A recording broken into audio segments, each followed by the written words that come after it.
Bonsoir à tous et bienvenue dans votre journal. Ce soir, nous accueillons sur le plateau Albert Nyangil, président de la section mahoraise de la CIMAD. Bonsoir. Bonsoir. Alors hier, à Mtsangamboa, un habitant comorien, un locataire comorien a été expulsé, on a tenté de l'expulser par des habitants du village. Malgré l'agitation, celui-ci est resté dans les lieux. Mais ce genre de cas n'est pas un cas isolé. On l'a vu à Mayotte, beaucoup de cas comme cela se produisent. Alors vous qui êtes chargé de la défense des droits des personnes en situation irrégulière, on verra comment vous intervenez dans ce genre de situation et dans quel cadre. On verra cela tout à l'heure avec vous, Monsieur Nyangil. Avec nous également sur le plateau, Pierre Bellucci. Bonsoir Pierre. Bonsoir Amina, bonsoir à tous. Alors il sera question de tourisme, alors que celui-ci avait fait l'objet de tous les espoirs l'année dernière. On voit que cette année, les choses ne sont pas vraiment comme on l'avait espéré, avec un tourisme en berne qui a du mal à décoller. Alors à quoi cela est-il dû et comment faire pour rebooster le tourisme local? Autant de questions auxquelles on tentera de répondre avec vous dans quelques instants Pierre. Mais d'abord, voici les titres de ce jeudi 28 avril. Les mesures annoncées par le gouvernement ce mardi n'en finissent plus d'être commentées. Ce matin, nous sommes donc partis à la rencontre de la population afin de connaître les avis de chacun sur ces annonces sans précédent. Et le moins que l'on puisse dire, c'est que l'heure n'est pas encore aux réjouissances. Le bilan 2015 a montré récemment que les chiffres du tourisme stagnent. Il faut dire qu'entre mauvaise publicité dans les médias et problèmes récurrents loin d'être réglés, le secteur est à la peine, sans compter les derniers événements qui ont été à l'origine d'une vague d'annulations sans précédent. Explication. Hier, de nombreuses communes de l'île ont célébré l'abolition de l'esclavage. 170 ans après, chacun s'est rappelé le temps d'une cérémonie, l'un des pans d'histoire les plus terribles de l'humanité. Reportage au cœur d'une célébration riche en animation et en partage. Les appels au secours des élus mahorais semblent avoir été entendus puisque ce mardi, le gouvernement a annoncé des mesures exceptionnelles en faveur du 101e département, estimées à plus de 50 millions d'euros. Ces mesures visent pour la plupart d'entre elles à réduire les inégalités créantes en ce qui concerne les dotations de l'État. Depuis, les réactions se multiplient. Alors, avancées réelles ou simple effet d'annonce, les avis semblent mitigés. Un reportage signé Shakila Issouf, Pierre Bellucci et Leslie Vimné. Meilleure prise en compte de la démographie, rattrapage de la dotation globale de fonctionnement des communes, mise en place d'un plan de formation ambitieux, financement des compétences régionales exercées par le département ou encore soutien pour une meilleure gestion du foncier. Voilà quelques-unes des grandes mesures qui vont être mises en place par le gouvernement, de quoi rendre optimiste une partie de la population qui attendait cela avec impatience. Ah ben bien de Mayotte, de bien ranger les routes, d'avoir tous les problèmes qui sont à Mayotte, j'espère que ça va bien être arrangé avec tous 50 millions d'euros. Ben oui, on est satisfait, puisque les dettes sont effacées. Au moins là, ils vont plus dire qu'ils sont endettés.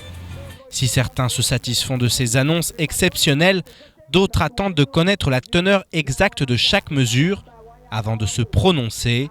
Tandis que certains continuent de réclamer beaucoup plus de la part de l'État. Non, je ne suis pas satisfait. Parce que je ne sais pas l'argent si ça va rester longtemps et ils vont partager. Parce que souvent, il y a des millions qui arrivent. On attend peu qui servent Mayotte.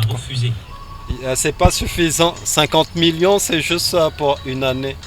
Il fallait à peu près 450 000 à peu près, pour être sûr. Résultat,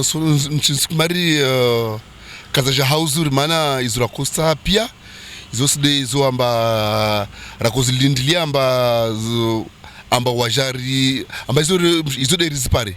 Les avis sont donc très partagés car si les avancées sont incontestables, l'heure n'est pas encore aux réjouissances. Et souvenez-vous, il y a moins d'un mois, l'ARS annonçait 80 cas de leptospirose contractés depuis le début de l'année 2016. Eh bien, ce chiffre a depuis doublé et la maladie commence à sérieusement inquiéter. En effet, les cas se multiplient sans compter que dans sa forme la plus sévère, la leptospirose peut être mortelle. Plus d'explications dans ce sujet signé Pierre Bellucci et Leslie Vimné. La leptospirose est une maladie peu connue, mais qui s'épanouit actuellement sur le territoire. En pleine recrudescence depuis plusieurs semaines, elle inquiète l'agence régionale de santé, comme l'explique le responsable de la veille sanitaire.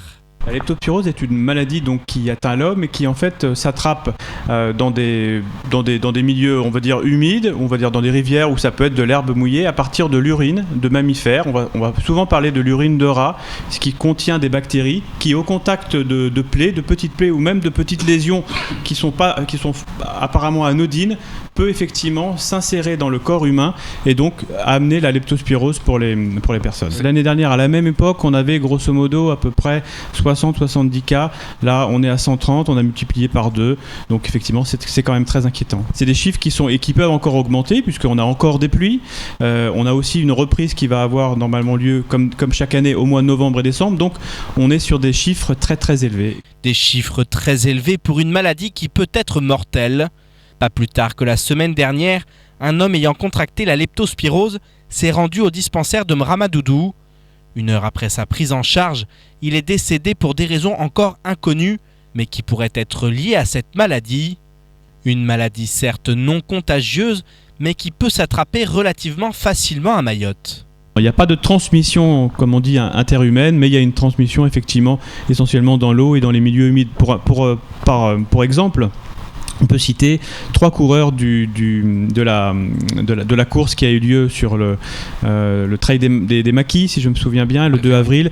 Sur l'ensemble des coureurs qui ont eu à franchir la rivière, on a eu 3 personnes qui ont probablement contracté la leptospirose au moment du franchissement de la rivière. Donc avec des simples ampoules aux pieds, parce qu'il n'y avait pas de plaie béante, mais simplement c'est vrai qu'en fin de course, on a toujours des petites lésions du type ampoule dans les pieds.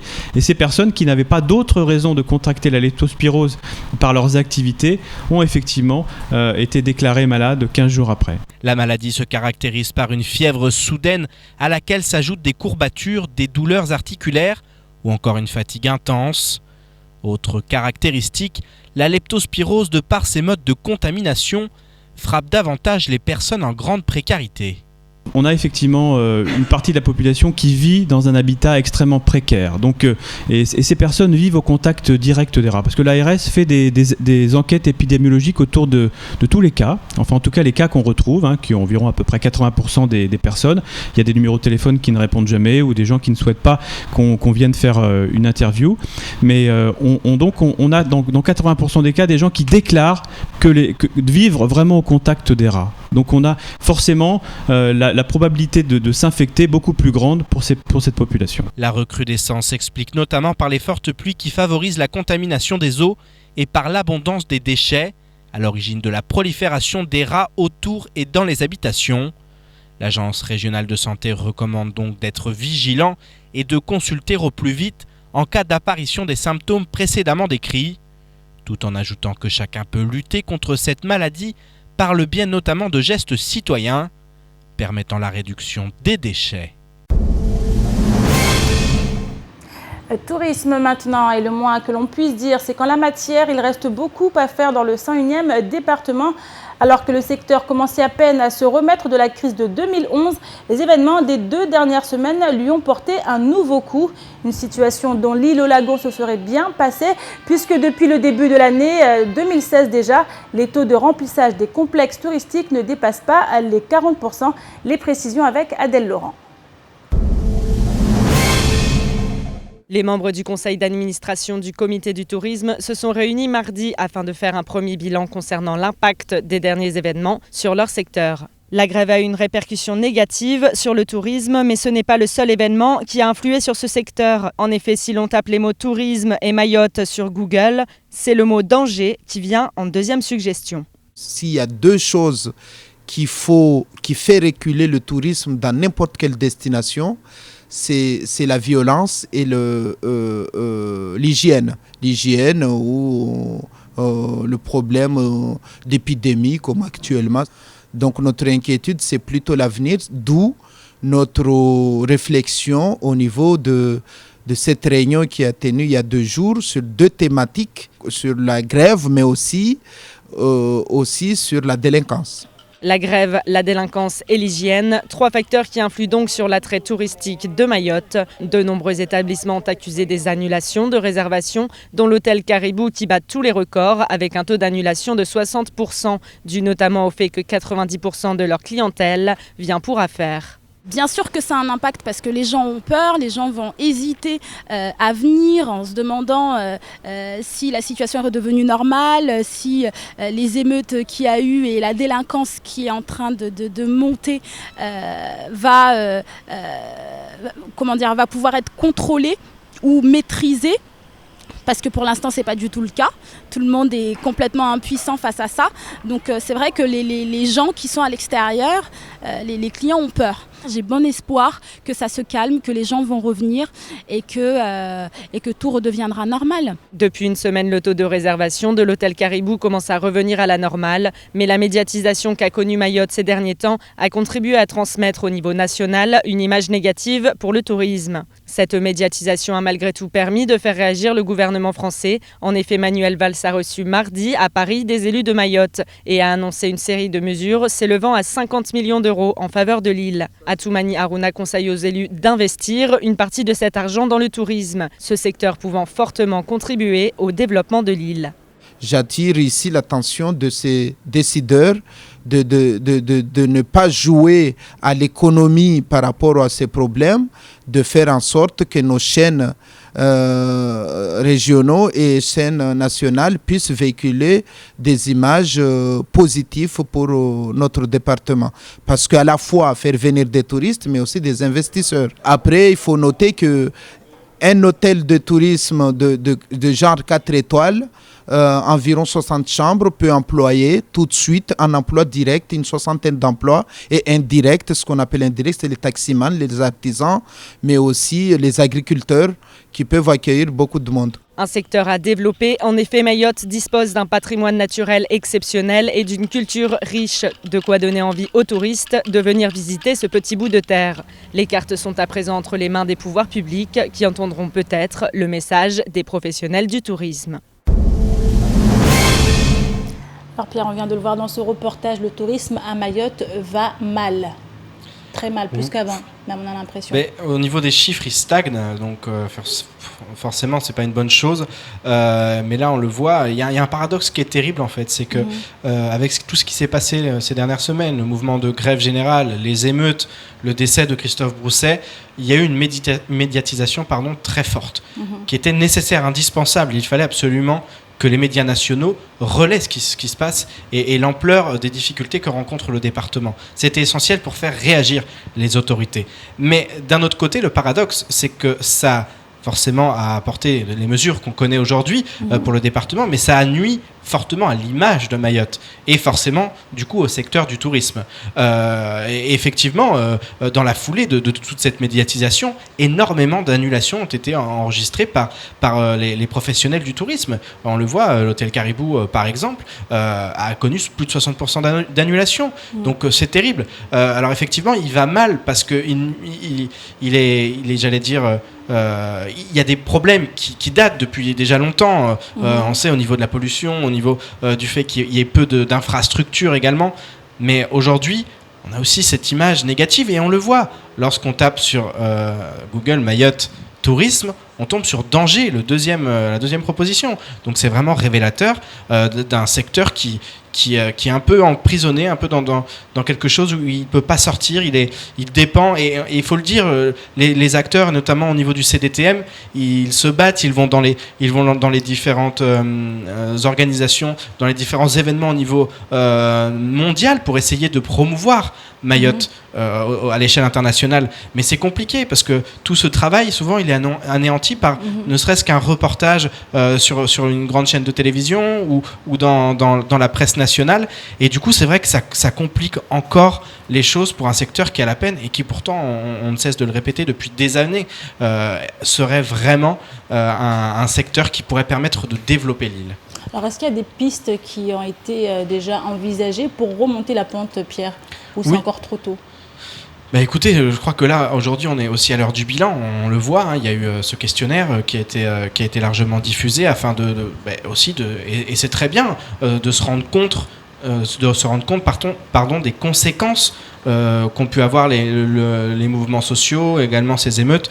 Donc voilà, effectivement, il y a les conséquences on va devoir tirer également des solutions et avancer vers un développement, mais c'est compliqué parce que souvent il y a des choses qui sont faites et puis voilà, il y a ce genre de couverture médiatique mais d'un autre côté on ne peut pas ne pas couvrir, je veux dire c'est trop important et le département en a beaucoup trop besoin, donc c'est tout le paradoxe dans lequel se trouve aujourd'hui le tourisme et qui rend un peu les choses, on est un peu pessimiste parce qu'on se dit il y a beaucoup de choses à régler avant que le tourisme finalement réussisse à se développer. C'est un peu ça aujourd'hui le problème, c'est que tant que certaines choses ne seront pas réglées, on pense à l'insécurité, on pense également à tous ces déchets, on l'a vu avec la leptospirose, qui polluent au niveau visuel aussi, et c'est vrai que les touristes, lorsqu'ils voient ça, ils doivent se dire c'est vraiment trop sale, quoi. On n'a pas envie de voir ça. Donc voilà, il y a beaucoup de choses à régler avant de pouvoir développer ce secteur,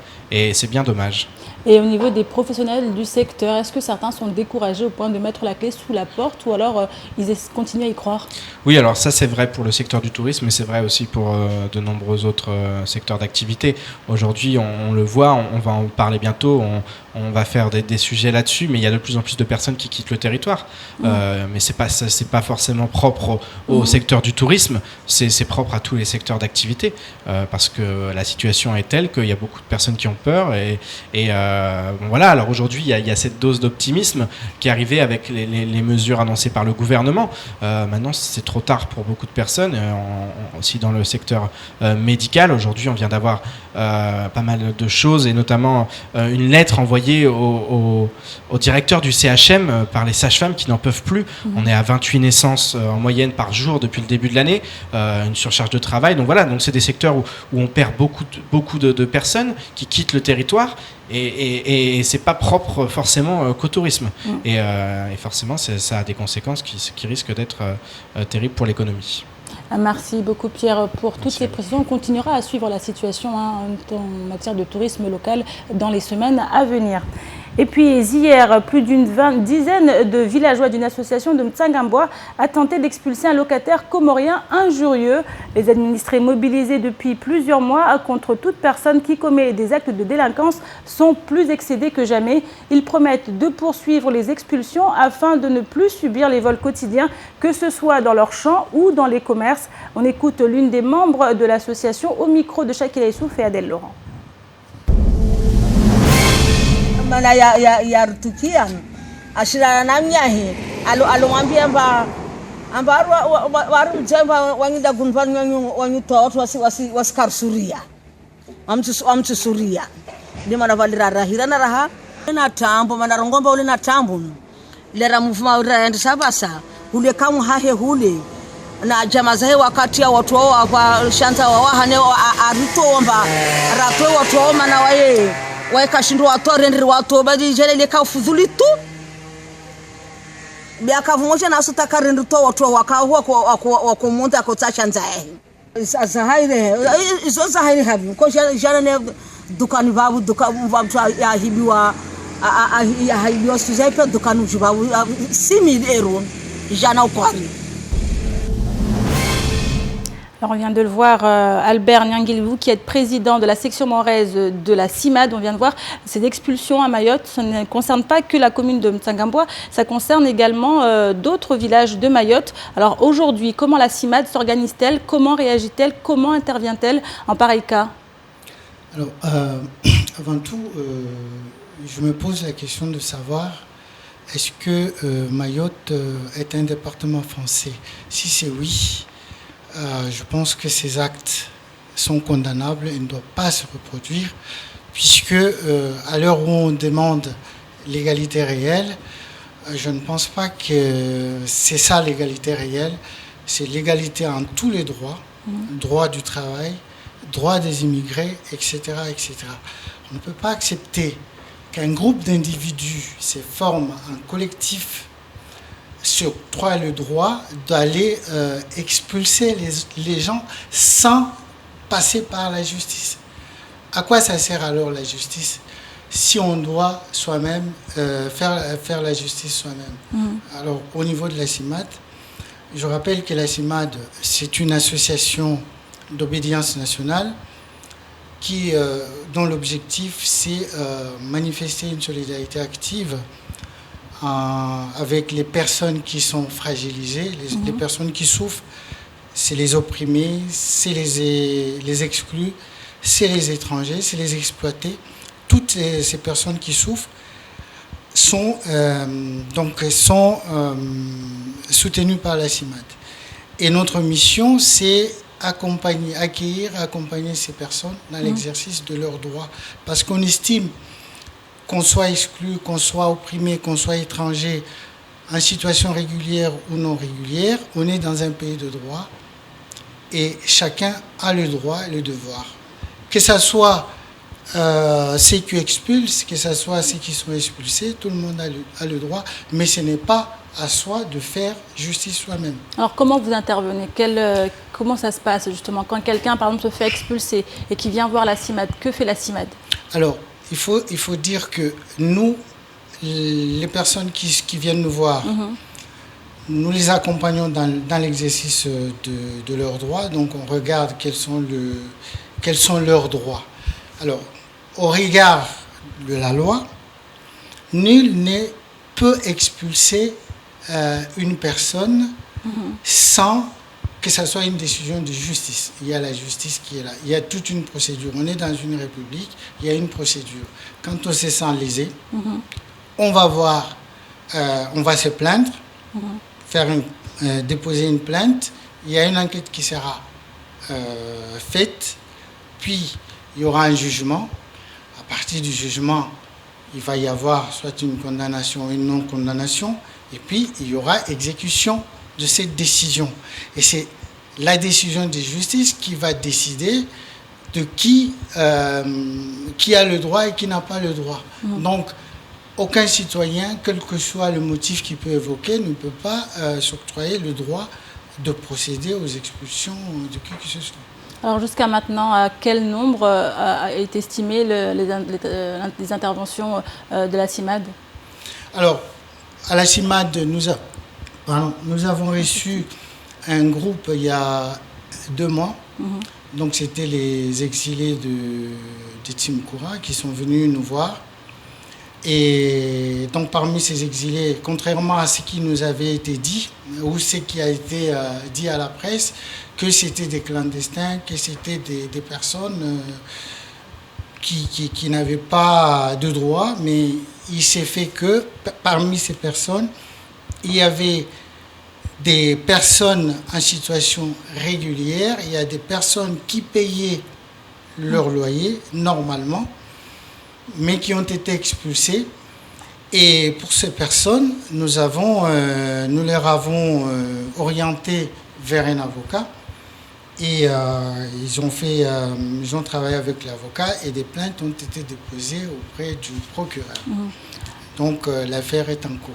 Donc là, d'après ce que vous nous dites, c'est indépendamment du fait que ces personnes soient en situation régulière ou irrégulière. Est-ce que cela veut dire qu'aujourd'hui, on assiste vraiment à ces conflits entre communautés à Mayotte? Vous le confirmez?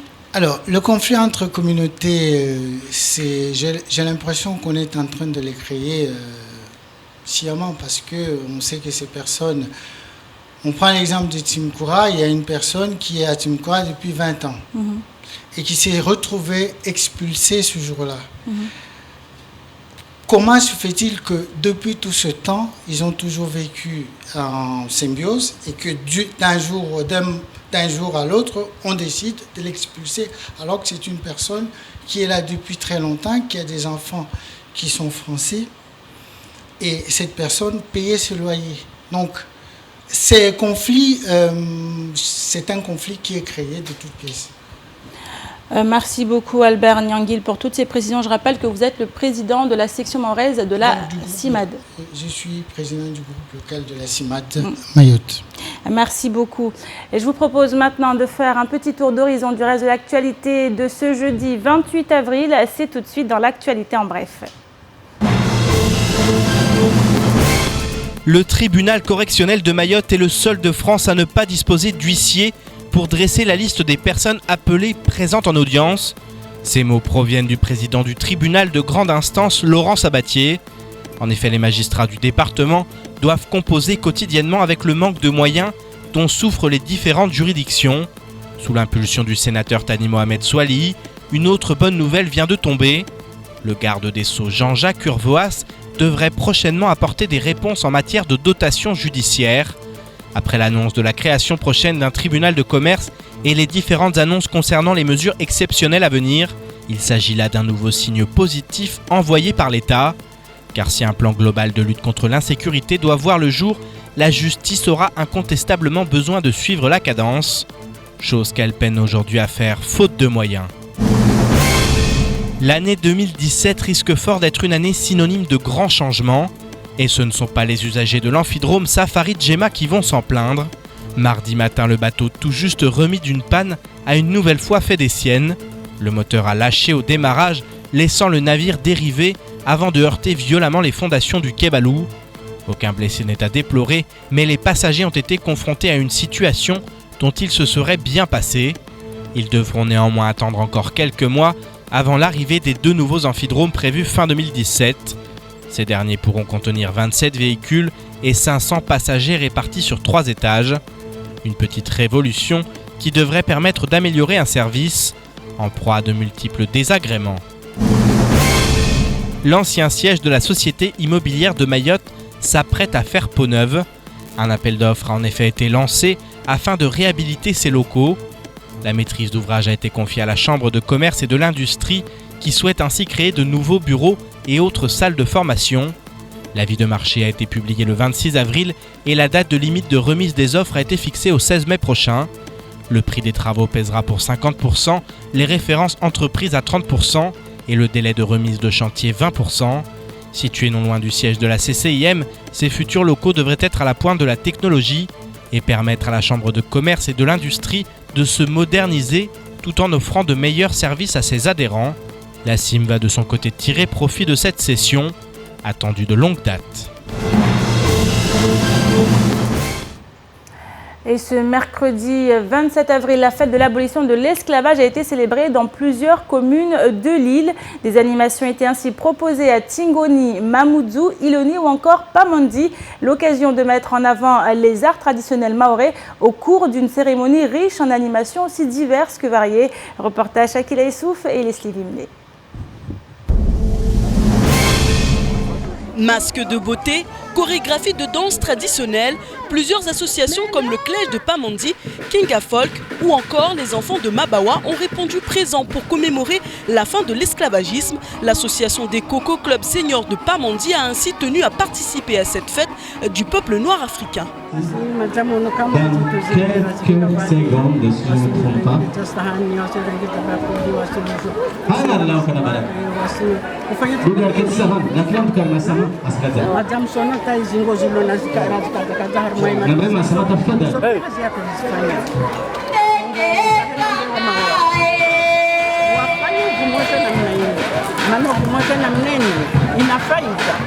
Cette édition 2016 restera comme un grand moment de partage.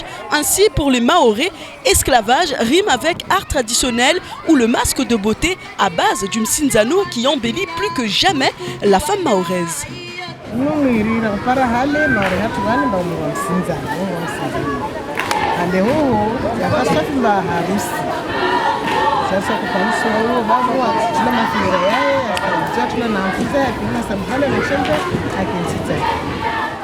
Ce 27 avril nous renvoie à une triste époque de l'histoire de l'humanité, une histoire qu'il est important de ne pas oublier, ne serait-ce que pour se souvenir de ce dont l'homme est capable.